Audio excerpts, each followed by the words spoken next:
नमस्कार मित्रांनो, माझे नाव खुशी रमेश शर्मा. मी इयत्ता 10वी मध्ये. माझ्या शाळेचे नाव जिल्हा परिषद माध्यमिक शाळा पानकर गाव. आमच्या शाळेत ग्रंथालय बनवलेले, त्या ग्रंथालयामधून हे पुस्तक घेतलेले. त्या पुस्तकाचे नाव आहे आदर्श गोष्टी. या पुस्तकाचे लेखक आहे शोभा जोशी. या पुस्तकात खूप चांगले चांगले पाठ आहेत. त्यातून एक पाठ सांगणार आहे. त्या पाठाचे नाव आहे लॉलीपॉप आणि क्रॅकजॅक. चला सुरू करूया. लालन व केतन सख्खी भावंड. लालन 6वीत, अगदी मावळ अन भोळी भावंडी, तर केतन 8वीत, भारी खोडकर अन बिनधास्त. दोघांचं एकमेकावर जीवापाड प्रेम. त्यांना एकमेका वाचून करमत नसे.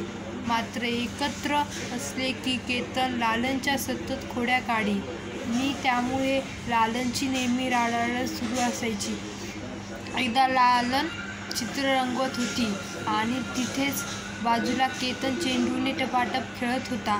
खेळता खेळता त्याचा चेंडू त्याच्या पाण्याच्या वाटीत पडला व पाणी त्याच्या चित्रावर उडाले.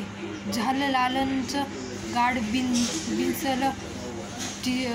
तिनं त्यातला ब्रश फेकला आणि पाय घासत मोठ्याने रडायला सुरुवात केली. हे बघ, चुकून चेंडू उडाला, त्यासाठी काय एवढे अश्रू गाळायचे? लॉलीपॉप आहे नुसती. आई हट्टही. लालनच्या रडण्याचा सूर अधिकच उंचावला.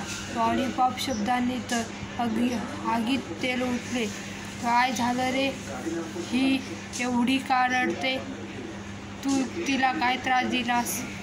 अगं, मी मुद्दामहून काही केलं नाही. माझा चेंडू खेळताना चुकून तिच्या पाण्याच्या वाटीत पडला.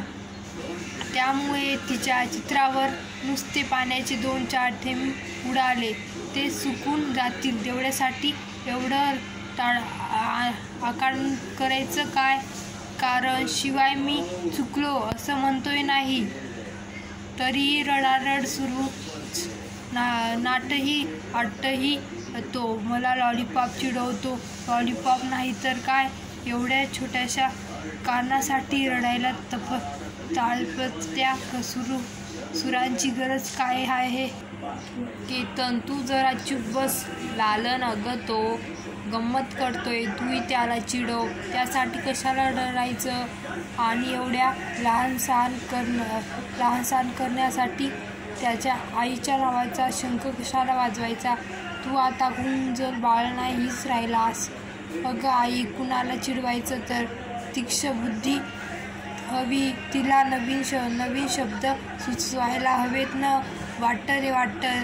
ते चित्र रंगतोय अन तिथेच तू टपाटप खेळतोय. हे काय बुद्धिमान मुलाचं लक्षण? क्रॅकजॅक आहेस नुसता. क्रॅकजॅक शब्द ऐकताच रडता रडता लालनही हसू फुटलं. केतनने त्याच्याकडे दुर्लक्ष केलं. तो आईला म्हणाला, आई, आज वर्गात बाईंनी सगळ्यांना माझी गंमत सांगितली. सुरुवातीला मला सर्व मिश्किलपणे